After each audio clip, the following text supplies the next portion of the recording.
मान लो पेपर है या कहीं पे है ये चीज, तुम वहां पे खड़ा होकर उसको पढ़ना स्टार्ट करो, पेपर में पढ़ना स्टार्ट करो, बगल में कोई देख लेगा, ओहो तुमको तो कुछ ना कुछ प्रॉब्लम लग रहा है, कुछ ना कुछ समस्या है दिख रहा है, इसलिए ना तुम अब ले पास फिर से क्या है यहाँ पे, हाँ नया चैप्टर है, पिछले चैप्टर से ये चैप्टर रिलेटेड है, जितना पिछला चैप्टर तुम्हारा कवर होगा इसमें उतना ही ज्यादा मजा आएगा, ये भी नॉलेज के हिसाब से बहुत बेहतर है।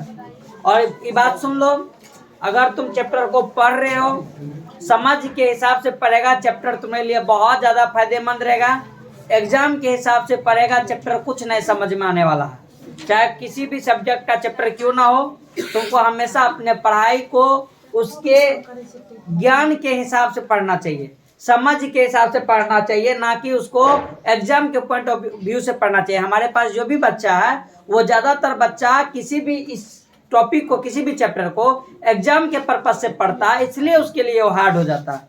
अगर वो नॉलेज के हिसाब से पढ़े चैप्टर को तो चैप्टर उसके लिए बहुत आसान रहता है, बहुत कुछ उसमें सीखने के लिए मिलता है।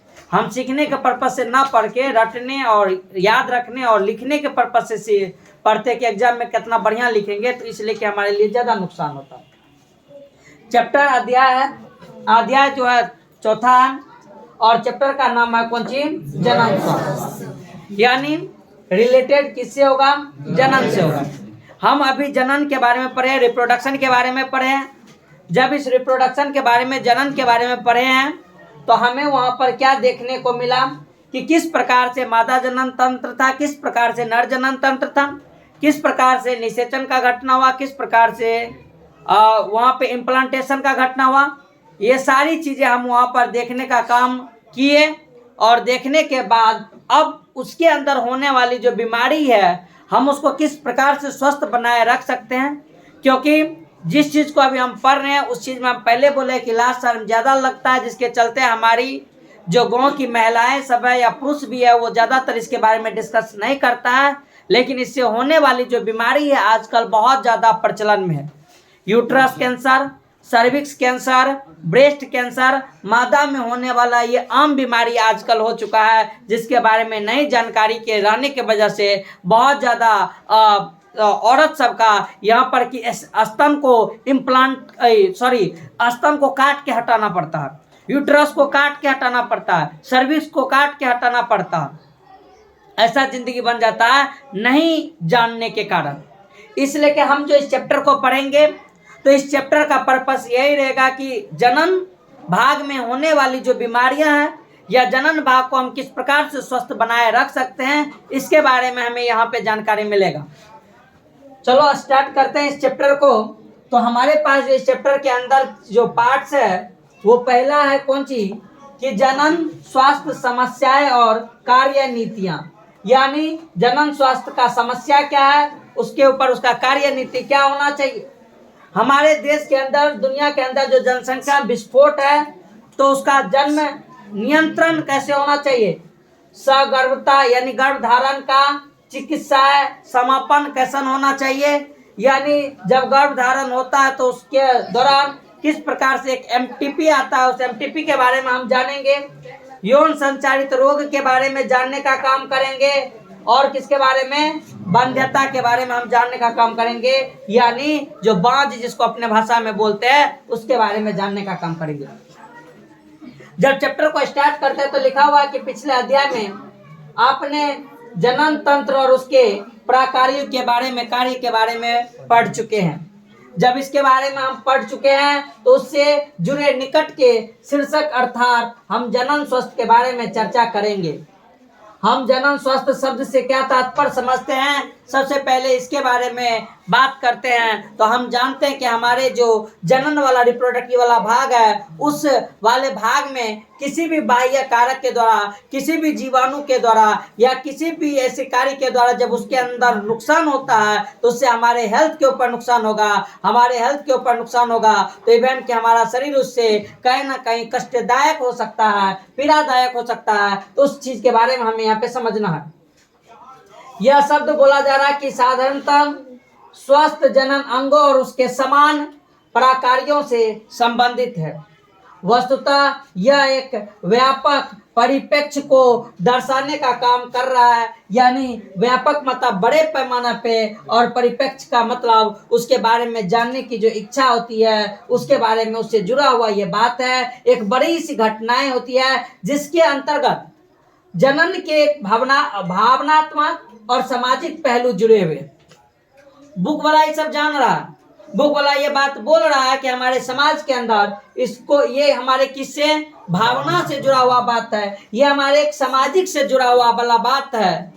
और बोला गया है कि जब इसके बारे में विश्व स्वास्थ्य संगठन, जिसको हम वर्ल्ड हेल्थ ऑर्गेनाइजेशन के नाम से जानते हैं, तो ये जिसको हम WHO के नाम से जानते हैं, उसके अनुसार जनन स्वास्थ्य का अर्थ जनन के सभी पहलुओं सहित एक संपूर्ण स्वास्थ्य अर्थात उसका शारीरिक, उसका भावनात्मक, उसका व्यवहारात्मक तथा सामाजिक स्वास्थ्य है।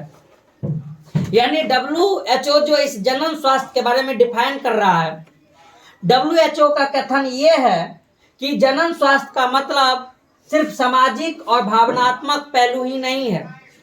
इसका मतलब ये भी है कि हमारा शारीरिक के अंदर होने वाली प्रॉब्लम, हम उसके बारे में कैसा भावना प्रकट करते हैं, हमारे व्यवहार में उस जनन वाले भाग का क्या रोल है, हमारा सामाजिक के ऊपर उसका क्या असर पड़ता है, इन सभी चीजों को जनन स्वास्थ्य के अंतर्गत WHO रखे हैं। इसलिए ऐसे समाज को जननात्मक रूप से स्वस्थ समाज कहा जा सकता है। यानी जब ये सारा का सारा चीज सही रहेगा, सारा का सारा चीज बेहतर रहेगा, तो इसका मतलब ये है कि उसमें जननात्मक रूप से, यानी समाज के अंदर ये जनन वाली जो भाग होगी या जन्म से ही बच्चा जो होगा, इसके फेवर में स्वास्थ्य के प्रति समाज को आग्रह करने का काम करेगा, जिसमें लोगों के जनन अंग शारीरिक रूप से और प्रकार्यात्मक रूप से क्या हो, समान हो। यानी किस प्रकार से वो नॉर्मल कंडीशन में उसको रखने का काम करेगा, उसके रूप में कैसे उसका कार्य होना चाहिए,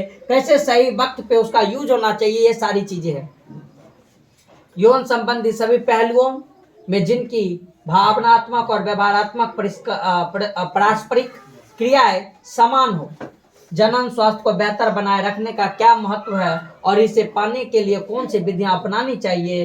अब बोला आइए हम इस चीज का जांच करते हैं। हमारे देखो, सबसे पहली बात है कि हमारे समाज में सामाजिक जो क्रूरता है इसके ऊपर बहुत ज्यादा होता है। समाज को और हमारे जो आसपास की जो पड़ोसन होता है उसको सही जानकारी नहीं रहने के बाद भी वो गलत रूप में इसका प्रचार प्रसार करता है। बाय इन केस कोई ऐसी छोटी सी घटना भी अगर किसी को कान में भनक लग गया तो इस तरह से समाज के अंदर फैलता है, अब समझो कि उसके अंदर एक मानसिक प्रताड़न हो जाती है। वो लड़की, वो लड़का, जो भी समाज के अंदर होता है, इसका बहुत दुष्परिणाम होता है। तो इस चीज को कैसे हम बेहतर बनाए रख सकते हैं, इसका भी इसके अंदर बेहतर ढंग से चर्चा किया गया है। जब जनन स्वास्थ्य समस्या एवं कार्य नीति के बारे में हम पढ़ते हैं तो बताया गया है क्या, विश्व में भारत ही एक ऐसा पहला देश है जिसने इस समस्या के बारे में जन स्वास्थ्य का पहला रोल, कि एक समय था जब हमारे देश के अंदर या दुनिया के अंदर बच्चे की जन्म की दर जो थी वो बहुत ज़्यादा थी। इतना ज़्यादा बच्चा का जन्म दर था जितना हमारे पास अनाज का वृद्धि जितना तेजी से नहीं हो रहा है, उससे ज़्यादा उससे खाने वाला का वृद्धि हो रहा था। आदमी जहाँ तहाँ जहाँ मन 1 दर्जन 2 दर्जन जितना मन होता है उतना पैदा करते जा रहा है। और ये समस्या हमारे विश्व की समस्या है, सिर्फ हमारे देश की समस्याएं नहीं है। और ये समस्या इतना भयानक है जिसके चलते हमारे इस विश्व के अंदर भूखमरी, स्वास्थ्य का और ऐसा बहुत सारी समस्याएं उत्पन्न हो रही है। लेकिन फिर भी इस देश के अंदर, फिर इस दुनिया के अंदर भारत मात्र एक ऐसा देश है जो इसके बारे में सोचने का काम किया और राष्ट्रीय स्तर पर एक संपूर्ण जनन स्वास्थ्य को एक लक्ष्य के रूप में प्राप्त करने के लिए राष्ट्रीय कार्य योजना और कार्यक्रमों की शुरुआत की। इन कार्यक्रमों को किसके नाम से, तो परिवार नियोजन के नाम से जाना गया, जो कि अब परिवार नियोजन अब परिवार कल्याण के नाम से जाना जाता है। याद रखना इस पॉइंट को कि भारत सबसे पहले परिवार नियोजन, परिवार नियोजन का मतलब कि बच्चे का जन्म कब होना चाहिए, कितनी समय के बाद कितने बच्चे का जन्म होना चाहिए। परिवार यानी एक जो पति पत्नी है वो पारस्परिक इस चीज के बारे में बात कर रहा है कि नहीं कर रहा है, किस ढंग से ये चीज हो पा रही है, इन सारी चीजों। और बाद में अब ये किसके नाम से, परिवार कल्याण के नाम से जाना जाता है। इसकी शुरुआत हमारे आजादी के मात्र, हमारा देश कब आजाद हुआ था, 4 साल बाद जो ये चीज, यानी हमारा देश जब आजाद हुआ था उसके 4 साल बाद 1951 में ये चीज आ गया।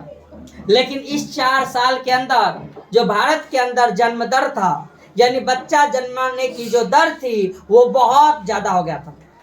हमारे देश के अंदर समस्या उत्पन्न ये था कि जितना हमारे पास खाने को अनाज नहीं था उससे कई अत्यधिक हमारे पास बच्चे का संख्या हो चुका था।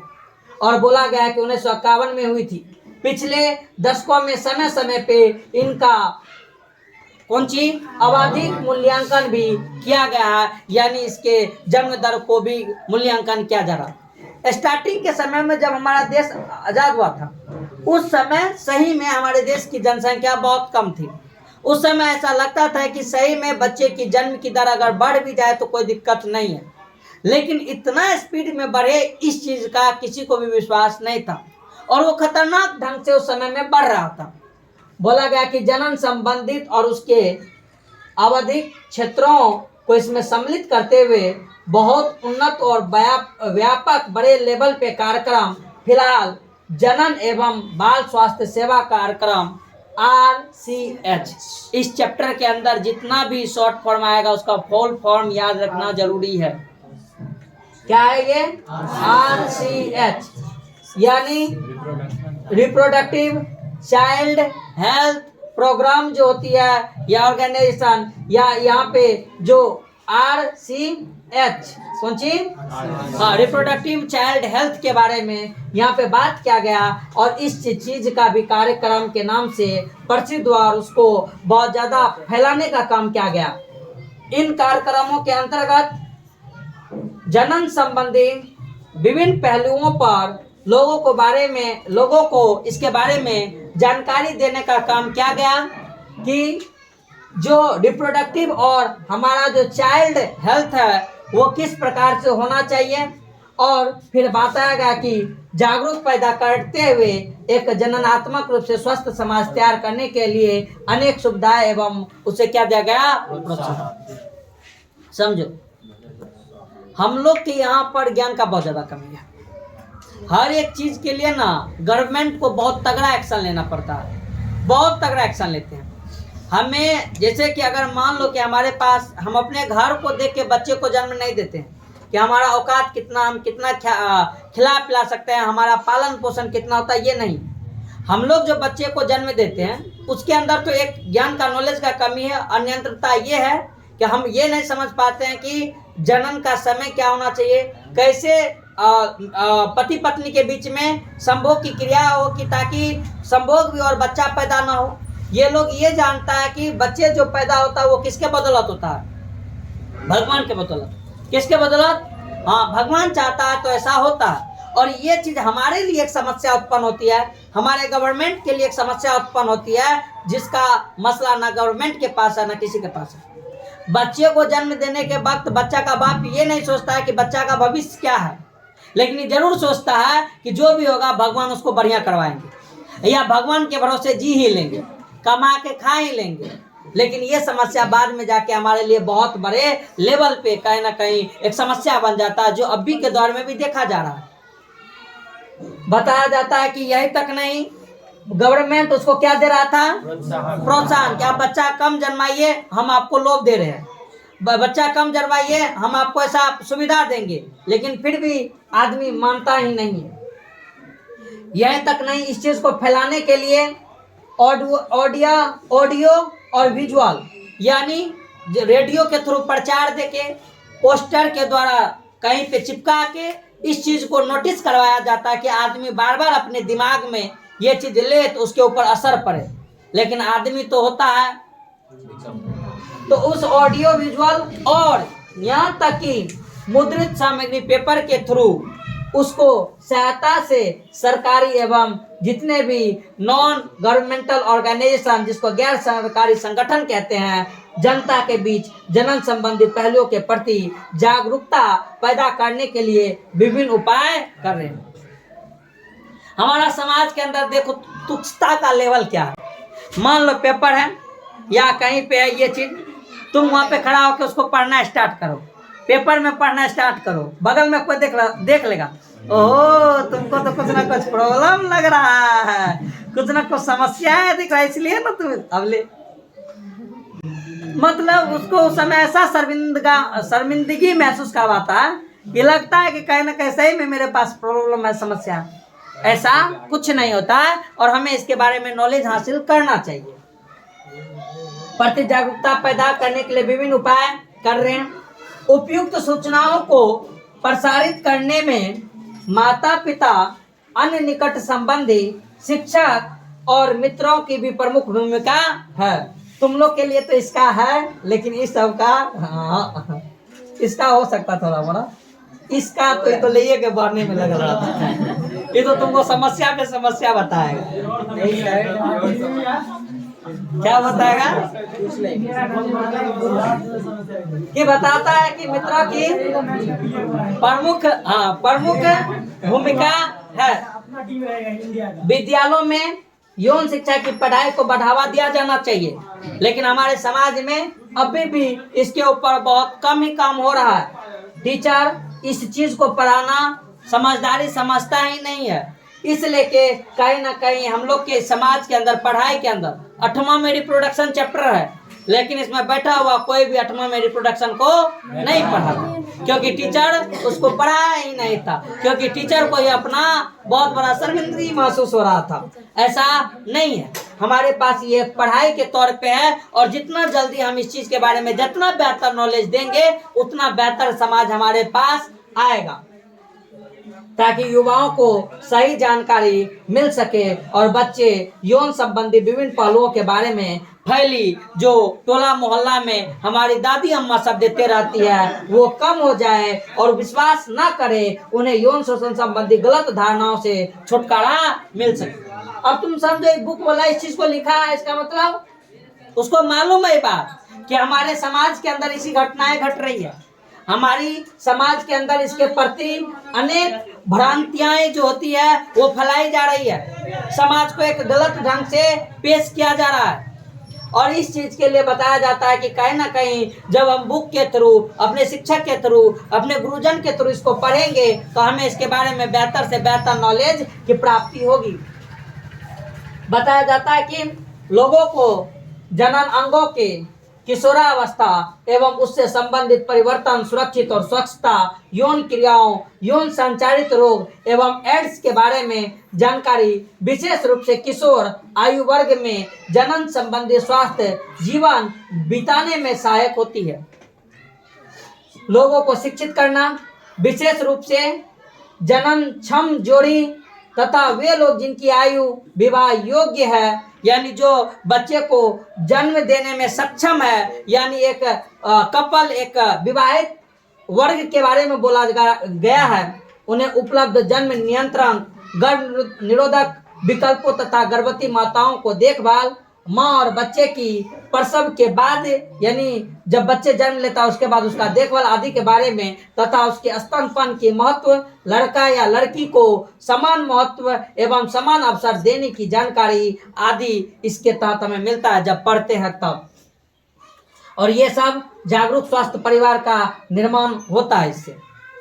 अनियंत्रण जनसंख्या वृद्धि से होने वाली समस्या तथा सामाजिक उत्पीड़नों जैसे कि यौन दुरुपयोग एवं यौन संबंधी अपराधों आदि के बारे में जागरूकता पैदा करने की आवश्यकता है, ताकि लोग इन्हें रोकने एवं जननात्मक रूप से जिम्मेदार एवं सामाजिक रूप से स्वस्थ समाज तैयार करने के बारे में विचार करें और आवश्यक क्या उठाए, कदम उठाए। सही बात बोल रहे। अभी के दौर में हालांकि गवर्नमेंट इस पे बहुत ज्यादा जोर दे रहे हैं, गवर्नमेंट इस पे पूर्ण रूप से यकीन कर रहे हैं कि बच्चा को जितना अधिक जानकारी जितना पहले हो जाएगा इस चीज से उतना ज्यादा बचा जा सकता। अभी भी हमारे जो समाज के अंदर बहुत सारे घर के अंदर की लड़का और लड़कियां इसमें इतना ज्यादा संलिप्त है कि बाद में उसको भयानक परेशानी हो सकता है, उसको भयानक तबाही उसके जिंदगी में आता है, लेकिन वो उस चीज को नहीं समझता है। वो तत्काल के उस जोश को समझता है जो तत्काल उसके हार्मोन के कारण उसके शरीर के अंदर होता है, जिसको बोलते हैं शरीर के अंदर आग का लगना। और ये किसके वजह से होता है? बस उस हार्मोन की वजह से जो आदमी को बौखला देता है। चल आगे देख। जनन स्वास्थ्य प्राप्ति के लिए विभिन्न कार्य योजनाओं के सफलतापूर्वक क्रियान्वयन के लिए मजबूत एक संरचनात्मक सुविधाएं, व्यावसायिक विशेषज्ञ तथा भरपूर भौतिक सहारों की आवश्यकताएं होती है।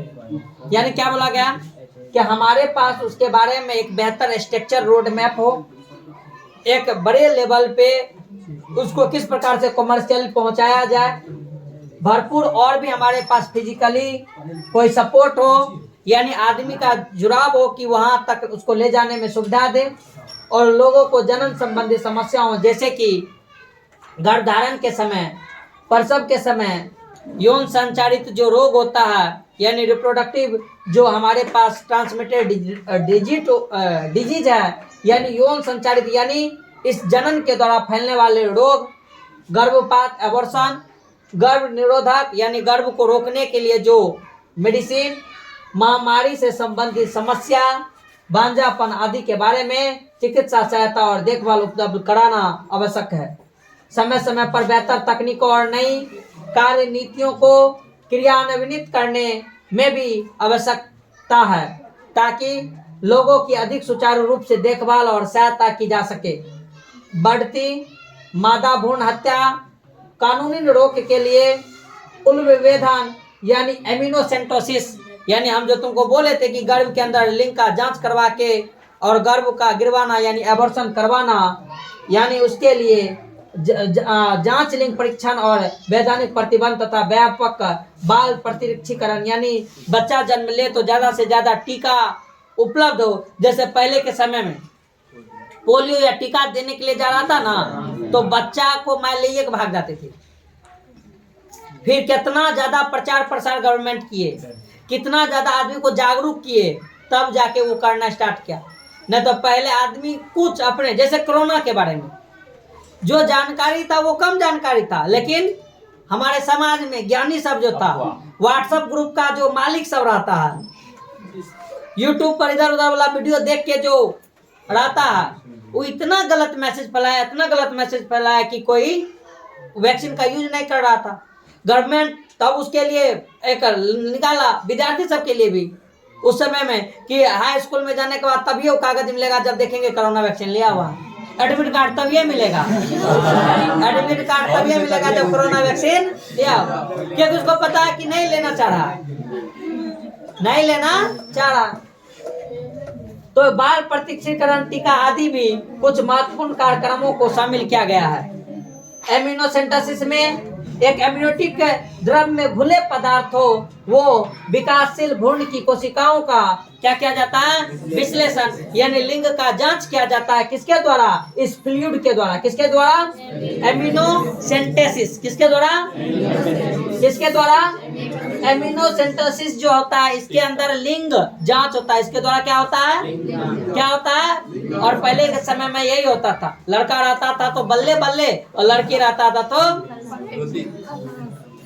तो इस ढंग से इस चीज को रोकने की क्या है कि लिंग अनुपात हमारे समाज के अंदर बना रहे।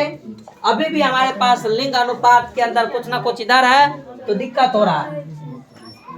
इसलिए कि विविध भ्रूण में होने वाली विभिन्न आनुवंशिक विकार जैसे कि डाउन सिंड्रोम, जैसे कि हेमोफीलिया, जैसे कि सिकल सेल एनीमिया, ये भ्रूण में होने वाली एक बीमारी होती है आदि की उपस्थिति का पता लगाया जाता है। ये एक आनुवंशिक डिसऑर्डर है। विकार का मतलब डिसऑर्डर, बीमारी। तथा जनन संबंधित विभिन्न क्षेत्रों पर अनुसंधान को बढ़ावा देने का काम किया गया है, यानी इसके अंदर टेक्नोलॉजी को और बेहतर किया जा रहा है। सरकारी तथा गैर सरकारी एजेंसियां नई विधियां तलाशने या विद्यमान को भी बेहतर बनाने का काम करती है। क्या आप जानते हैं कि एक सहेली नाम की टैबलेट चलती है जिसका एक गर्भ निरोधक गोलियां होती है, उसका खोज भारत में लखनऊ के केंद्रीय औषध संस्थान संस्था यानी central drug research institute of Bangalore CGIR के नाम से जाना जाता है। वहां पर इस सहेली को बनाया गया था, जो कि एक गर्भ निरोधक गोली के रूप में जाना जाता है। यौन संबंधित मामले के बारे में याद रखना, इस चीज को इम्पोर्टेंट है। अधिकाधिक संख्या में चिकित्सा सहायता प्राप्त, प्रसव तथा बेहतर प्रसव की बाद की देखभाल से मातृ और शिशु के अंदर मृत्यु दर में क्या आई है? गिरावट। लघु परिवार वाले जोड़ों की संख्या आजकल इस क्रिया के द्वारा बढ़ी है। यौन संचारित रोगों की सही जांच पड़ताल तथा देखभाल और कुल मिलाकर सभी यौन समस्याओं हेतु बढ़ी हुई चिकित्सा सुविधाओं का होना आदि समाज के बेहतर जनन स्वास्थ्य की ओर संकेत देने का काम कर रहा है। तो इस लेके अब ये चीज पढ़ाई के पॉइंट ऑफ व्यू से कितना नॉलेज दे रहा है, कितना कुछ दे रहा है, ये अगर नहीं पढ़ेंगे, नहीं समझेंगे तो क्या फर्क पड़ेगा? कुछ नहीं। सिर्फ क्वेश्चन में जाएंगे और आंसर में हाँ गर्भ निरोधक गोली सहेली, अब होता क्या है नहीं पता। हमारे समाज में क्या है, क्या इसका असर है, कुछ